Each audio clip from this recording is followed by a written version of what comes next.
नमो तस्सा भगवतो अरहतो। नमो बुद्धाय। मैं डॉक्टर सीमा शर्मा आप सभी का हार्दिक स्वागत करती हूँ हमारे इस विशेष कार्यक्रम धम्मदीप में, जिसमें हम प्रतिदिन चर्चा कर रहे हैं पाली सूत्रों पर आधारित तथागत बुद्ध के जीवन चरित्र पर।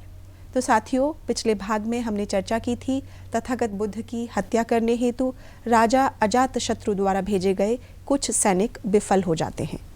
बाद में देवदत्त स्वयं ही तथागत बुद्ध की हत्या करने हेतु निकल पड़ता है। आज के इस एपिसोड में हम चर्चा करेंगे किस प्रकार देवदत्त कुछ भिक्षुओं के साथ मिलकर तथागत बुद्ध से 5 बातों की मांगों को लेकर भिक्षु संघ के भेदन करने में सफल हो जाता है, जिसके चलते कुछ गुमराह 500 भिक्षुओं के समूह का वह संचालक बन जाता है। इसके जवाब में सारिपुत्र और मोगलान उन 500 गुमराह भिक्षुओं को पुनः तथागत बुद्ध की शरण में ले आने में सफल हो जाते हैं। इस विषय में महत्वपूर्ण जानकारी देने के लिए हमारे मध्य उपस्थित हैं भंते कुशल सुमन जी। आपने बुद्ध दर्शन में उच्च शिक्षा प्राप्त की है तथा आपको अनेक सम्मानों से अलंकृत किया गया है। इसके साथ साथ आपने विभिन्न मंचों पर बुद्धिज़्म से संबंधित अपने विचार भी प्रस्तुत किए हैं। तो हम स्वागत करते हैं भंते कुशल सुमन जी का। भंते जी, आपका बहुत बहुत स्वागत है। नमो तस्सा भगवतो अरहतो सम्मा सम्बुद्धस्स। नमो तस्सा भगवतो अरहतो सम्मा सम्बुद्धस्स। नमो तस्सा भगवतो अरहतो सम्मा सम्बुद्धस्स। सर्वप्रथम मेरे आचार्य श्री के पुण्य चरणों में कोटि कोटि नमन, फिर मेरे उपाध्याय भंते के पुण्य चरणों में कोटि कोटि नमन। भंते जी, जैसा आपको विदित है, हमें टेलीफोन पर, व्हाट्सएप पर और ईमेल पर बहुत तरह के प्रश्न, सुझाव और संदेश प्राप्त हो रहे हैं, किंतु हम सभी को यहाँ पर समाहित नहीं कर पाते हैं क्योंकि हमारी समय की एक सीमा है। आज भी हमारे साथ कुछ टेलीफोन लाइन पर हमारे दर्शक जुड़े हुए हैं। यदि आपकी अनुमति हो तो हम उनके प्रश्नों को यहाँ पर समाहित करना चाहते हैं। जरूर सीमा जी। हेलो जी, नमो बुद्धाय मैम। नमो बुद्धाय। आपका बहुत बहुत स्वागत है हमारे इस विशेष कार्यक्रम धम्मदीप में। कृपया अपना नाम बताइए एवं अपना प्रश्न पूछिए। जी, मेरा नाम संदीप है। मैं गांव दिनकरपुर, डिस्ट्रिक्ट मुजफ्फरनगर, यूपी से बात कर रहा हूँ। अपना प्रश्न पूछिए। जी, मेरा प्रश्न ये है जी, विश्व में कौन कौन से देश बौद्ध धर्म के मुख्यतः अनुयायी हैं? जी, भंते जी कृपया उत्तर दीजिए। बहुत बहुत धन्यवाद संदीप जी आपका।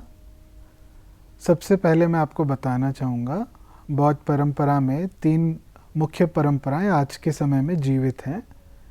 एक जो सबसे प्राचीन है उसे थेरवाद कहा जाता है, और फिर उसके बाद कुछ आगे चल के महायान नाम से एक परंपरा शुरू हुई, और सबसे फिर आधुनिक समय में जो चलती है उसे वज्रयान के नाम से संबोधित किया जाता है। तो 2010 में अमेरिका की एक सबसे विश्वविख्यात रिसर्च संस्था जिसका नाम प्यू रिसर्च सेंटर है, ये वॉशिंगटन डीसी में इनका कार्य क्षेत्र है, इन्होंने एक सर्वेक्षण किया था। उसके आधार पे इन्होंने बताया था विश्व भर में तकरीबन 500 से 550 लोग, 2010 के अनुसार 500 से 550 मिलियन लोग बौद्ध धर्म में विश्वास रखते हैं, और ये कुल मिला के 8 से 10% विश्व भर का पॉपुलेशन है। इसके अलावा उन्होंने ये भी बताया था कि सभी देशों में चाइना की जो जनसंख्या है वे बौद्ध धर्म में ज़्यादा रूप से विश्वास रखती है सभी देशों के मुकाबले।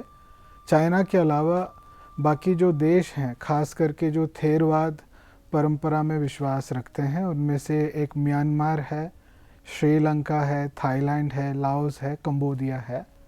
और इसके अलावा जो वज्रयान परंपरा है, वे तिब्बत के जो लोग हैं, तिब्बत के निवासी हैं, वे वज्रयान परंपरा में ज़्यादा विश्वास रखते हैं। और इसके अलावा जो महायान परंपरा है वे कई सारे एशिया के कंट्रीज़ में है, जैसे कि सिंगापुर हो गया। सिंगापुर के अलावा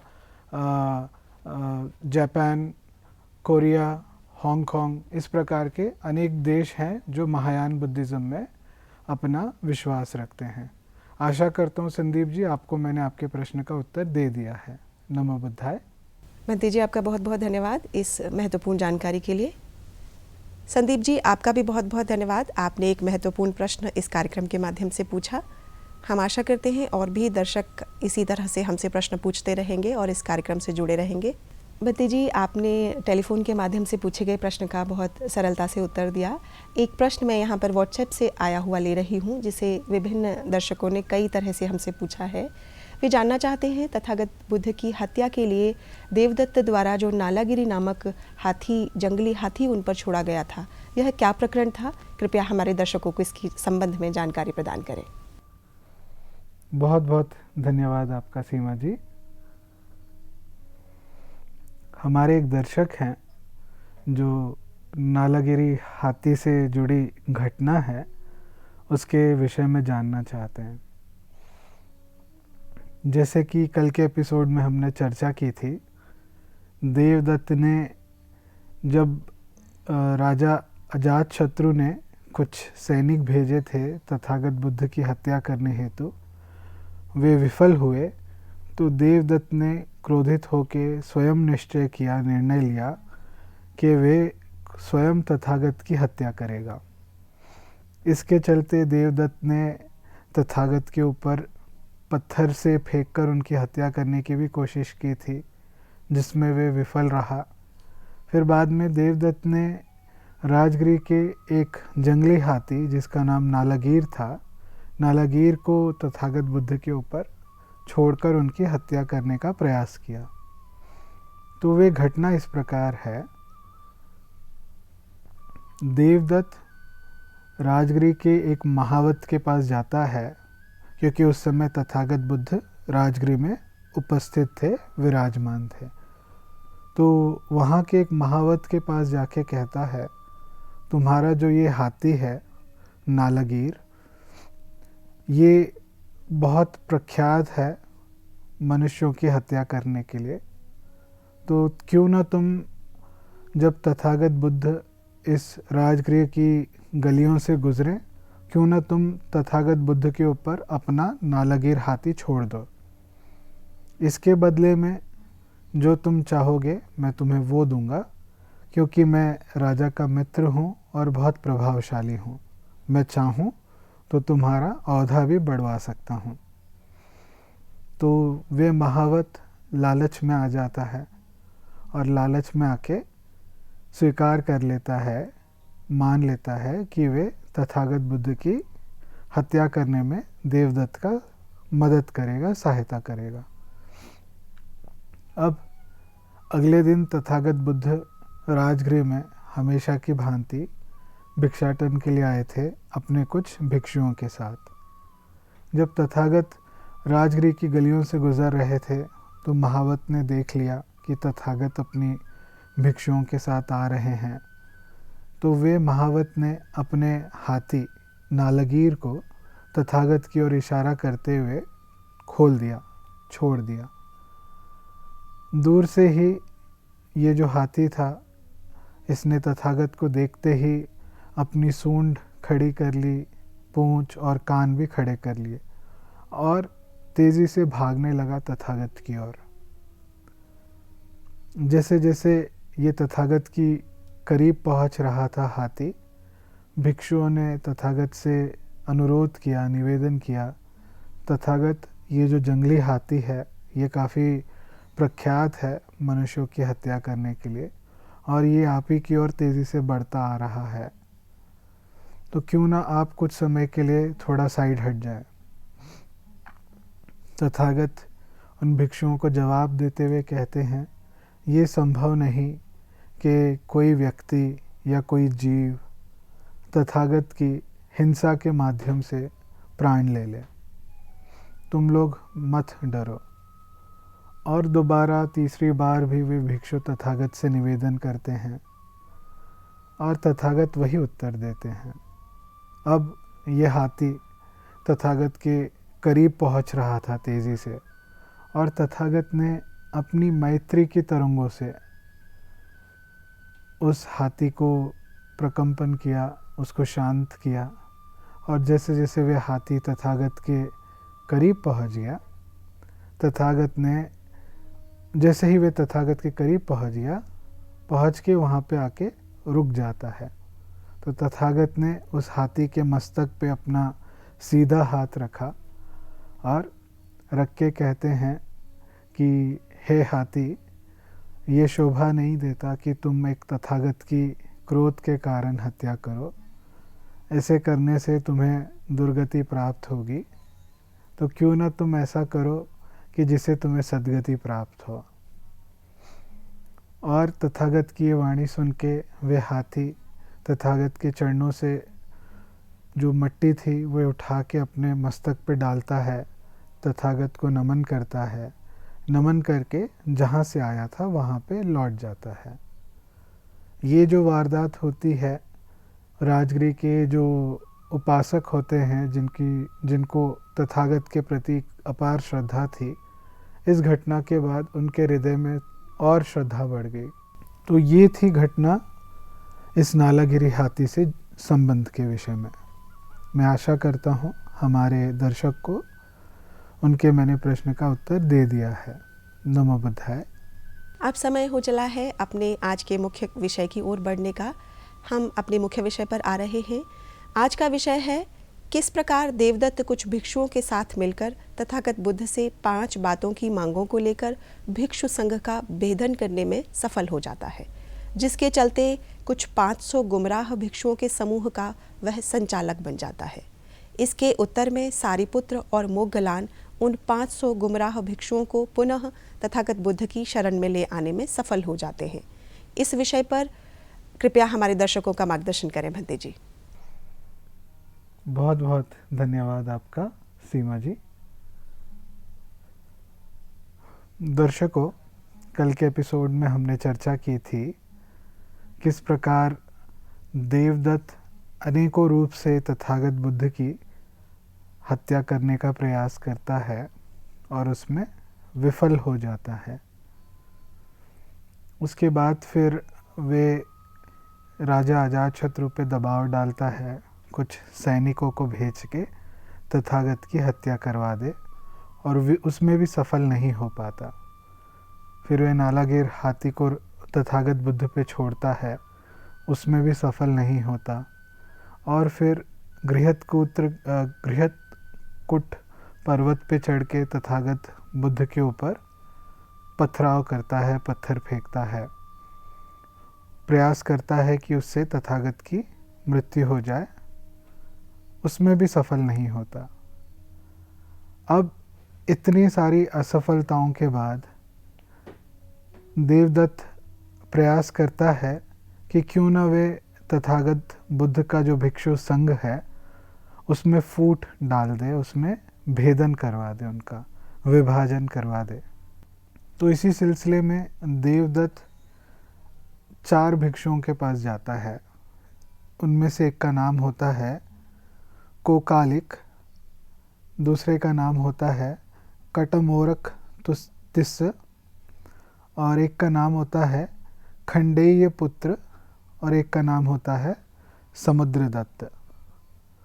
तो ये 4 भिक्षुओं के पास जाता है देवदत्त और जाके कहता है, दोस्तों, भाइयों, मैं तथागत बुद्ध के भिक्षु संघ में फूट डालना चाहता हूँ और उनकी एकता को खंडन करना चाहता हूँ। क्या आप मेरा इसमें साथ देंगे? तो उसमें से जो कोकालिक होता है वे देवदत्त से पूछता है कि श्रमण गौतम बहुत प्रभावशाली हैं, शक्तिशाली हैं, तेजस्वी हैं, रिद्धिशाली हैं, तो उनके भिक्षु संघ का हम खंडन किस रूप में कर पाएंगे? इसका प्रत्युत्तर देते हुए देवदत्त कहता है कि मेरे पास एक योजना है। वो योजना इस प्रकार है, हम तथागत बुद्ध के पास 5 मांगों को लेके जाएंगे और मुझे पता है वे 5 मांगे तथागत बुद्ध उसकी स्वीकृति नहीं देंगे। और उसकी अगर स्वीकृति नहीं देते हैं तो हम तथागत की अपयश लोगों के बीच में फैलाएंगे। तो वे 5 मांगे किस प्रकार हैं? उनमें से एक मांग देवदत्त ने कोकालिक को समझाते हुए कहा कि हम तथागत के समक्ष कहेंगे कि सभी भिक्षुओं को आज से वनवासी अर्थात अरण्यवासी होने का आदेश दिया जाए। अगर कोई भिक्षु वन में नहीं रहता हो अर्थात गांव में रहता हो तो उसका खंडन किया जाए, उसकी निंदा की जाए। ये हमारी पहली मांग होगी। और दूसरी मांग इस प्रकार होगी, सभी भिक्षु आज से भिक्षाटन करके ही भोजन खाएंगे। अगर कोई भिक्षु आमंत्रण पर बुलाए हुए भोजन को स्वीकार करे तो उसकी भी निंदा की जाए। ये हमारी दूसरी मांग होगी। और तीसरी मांग हमारी इस प्रकार होगी कि जो चिंदियाँ होती हैं, चिंदियों को जमा करके हम अपने वस्त्र को सिएंगे, उसका चीवर बना के पहनेंगे। सभी भिक्षुओं के लिए ये आदेश जारी किया जाए। अगर कोई भिक्षु गृहस्थ द्वारा दिए गए चीवर को पहनता है तो उसका खंडन हो, उसकी निंदा हो। ये हमारी तीसरी मांग होगी। चौथी मांग हमारी इस प्रकार होगी कि सभी भिक्षुओं को आदेश दिया जाए कि वे पेड़ के नीचे ही रहा करें, वे विहारों में ना रहें। अगर कोई भिक्षु विहार में रहता है तो उसका खंडन किया जाए, उसकी निंदा की जाए। ये हमारी चौथी मांग होगी। और पांचवी मांग, सभी भिक्षुओं को मांस का सेवन करने से रोक दिया जाए। अगर कोई भिक्षु ऐसा करे तो उसकी निंदा की जाए। ये हमारी पांचवी मांग होगी। तो जब देवदत्त ने अपनी ये योजना उन चारों भिक्षुओं को बताई तो वे काफ़ी प्रसन्न हुए और फिर देवदत्त इन चारों को अपने साथ लेके तथागत के समक्ष जाता है। और जब तथागत धम्मदेशना दे रहे थे तो धम्मदेशना देने के बाद तथागत के समक्ष देवदत्त खड़ा होके अपनी इन पांचों मांगों को रखता है। कहता है, तथागत आपने अनेक रूपों से समझाया है हमें एक भिक्षु को किस प्रकार रहना चाहिए, एक अध्यात्म जीवन कैसे जीना चाहिए। तो हमारी ये 5 मांगे हैं। और तथागत ने एक एक करके पांचों मांगों का खंडन कर दिया, कह दिया कि संभव नहीं। तथागत ने कहा कि कोई भिक्षु चाहे तो वन में रह सकता है, अरण्य में रह सकता है, अथवा नहीं तो वे गांव में भी रह सकता है। फिर तथागत ने कहा कि कोई भिक्षु चाहे तो भिक्षाटन करके भी अपना भोजन का बंदोबस्त कर सकता है, या नहीं तो अगर उससे कोई गृहस्थ अपने घर पर भोजन के लिए आमंत्रित करे तो वे वहाँ भी जा सकता है। फिर तथागत ने कहा कोई भिक्षु चाहे तो चिंदियों द्वारा अपना वस्त्र बना के, चीवर बना के पहन सकता है, अर्थात या नहीं तो अगर उसे कोई गृहस्थ उसे चीवर का दान दे तो उसे भी स्वीकार कर सकता है। तो इस तीसरी बात का भी खंडन करते हुए तथागत ने चौथी बात पे जब आए, जो थी पेड़ के नीचे रहने की बात, तो तथागत ने कहा मैंने नियम बनाया है, कोई भिक्षु कोई भी हो जो पेड़ के नीचे रहता हो वे चाहे रह सकता है, मगर ज़्यादा से ज़्यादा वे सिर्फ 8 महीने साल के पेड़ के नीचे रह सकता है। बाकी के बचे कुचे जो 4 महीने हैं जिसे हम वर्षा ऋतु कहते हैं, उन 4 महीने वे पेड़ के नीचे नहीं रह सकता, उसे कहीं ना कहीं विहार में रहना होगा। और फिर 5वीं मांग, जो मांस का लेके जो सेवन है, उस मांग पे जब तथागत कहते हैं तो तथागत कहते हैं कोई भिक्षु चाहे तो मांस का सेवन कर सकता है। अब उसकी कंडीशन बताते हैं किन कंडीशंस पे वे मांस का सेवन कर सकता है। तो कहते हैं कि मैंने अनुमति दी है भिक्षु को मांस के सेवन की, अगर वे जो मांस उसको परोसा जा रहा है तो वे खास उसके लिए नहीं बनाया गया हो और उसने ना इस बात को किसी के द्वारा सुना है कि वे उसके लिए बनाया गया है, ना स्वयं देखा है कि उसकी आंखों के सामने उस जानवर को लेके जा रहा है मार के इस भिक्षु को परोसने के लिए, और साथ में ही वे कहीं भिक्षाटन के लिए गया है जब उसे मांस परोसा जा रहा है। अगर उसे संदेह हो कि वे उस भिक्षु के लिए खास बनाया गया है, तभी भी वे इस मांस को ठुकरा सकता है। तो तथागत ने ऐसे करके एक एक करके देवदत्त की पांचों मांगों को खंडन कर दिया। देवदत्त बहुत प्रसन्न हुआ और तथागत को नमन करके अपने उन 4 भिक्षुओं के साथ वहाँ से उठ के चला गया। अब जाने के बाद देवदत्त ने समस्त राजगृह में तथागत की अपयश फैलाई और लोगों के बीच में ढिंडोरा पीटता रहा। कहा कि मैंने इस प्रकार से तथागत के सामने 5 मांगों की विनती की थी, तथागत ने इसकी अस्वीकृति कर दी, इसको स्वीकार नहीं किया।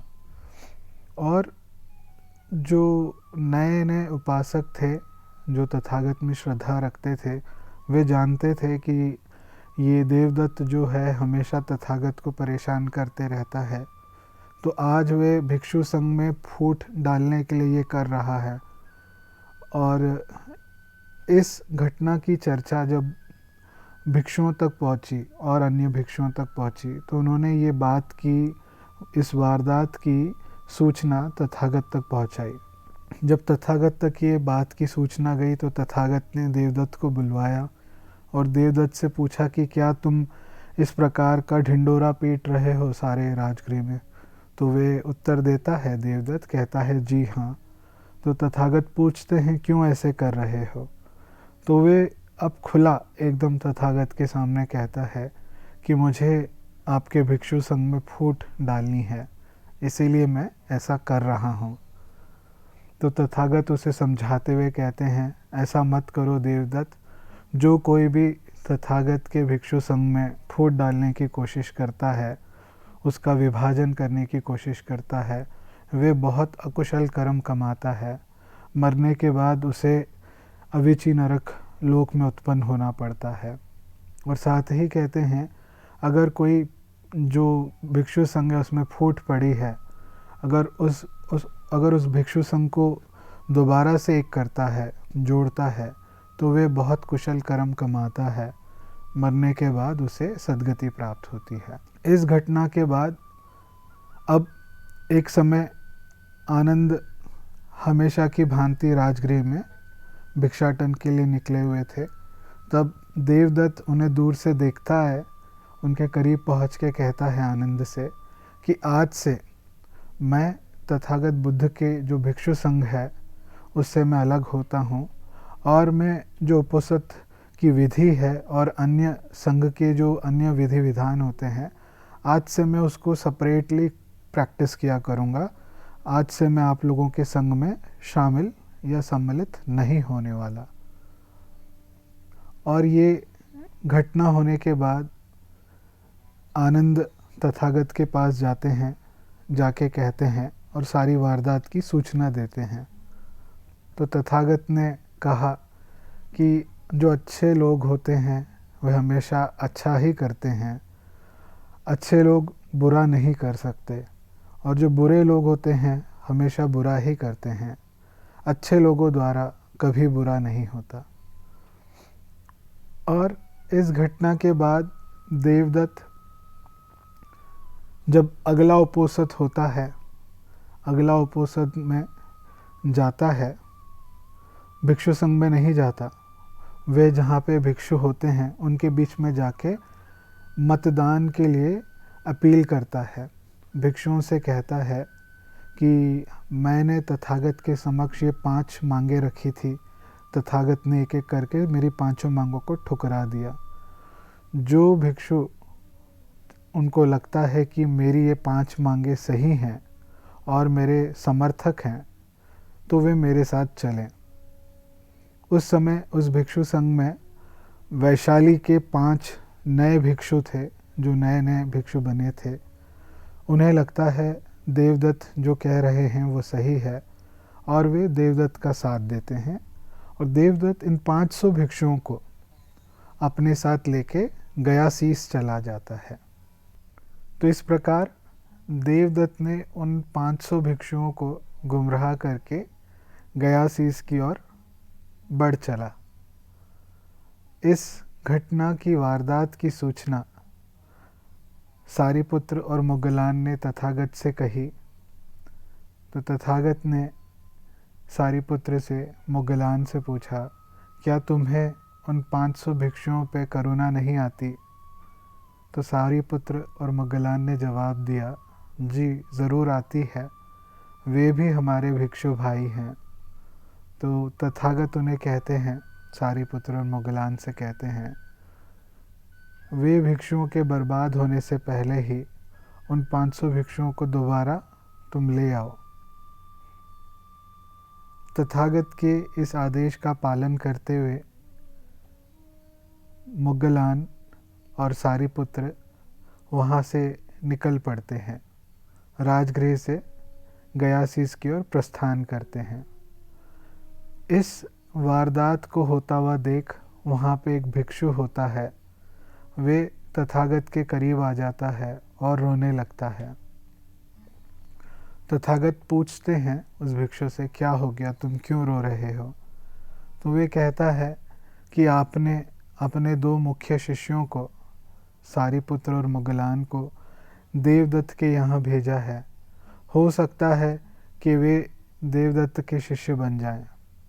तथागत उस भिक्षु को आश्वासन देते हुए कहते हैं, नहीं, ये संभव नहीं कि वे 2 देवदत्त के शिष्य बन जाएं।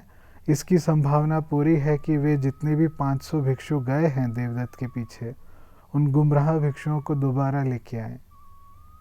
अब ये वारदात के बाद जब सारिपुत्र और मुगलान, जहाँ पे देवदत्त विराजमान था गयासीस में, वहाँ पहुँचते हैं, सारिपुत्र और मुगलान को दूर आता हुआ देख देवदत्त खुशी से फूले नहीं समाता।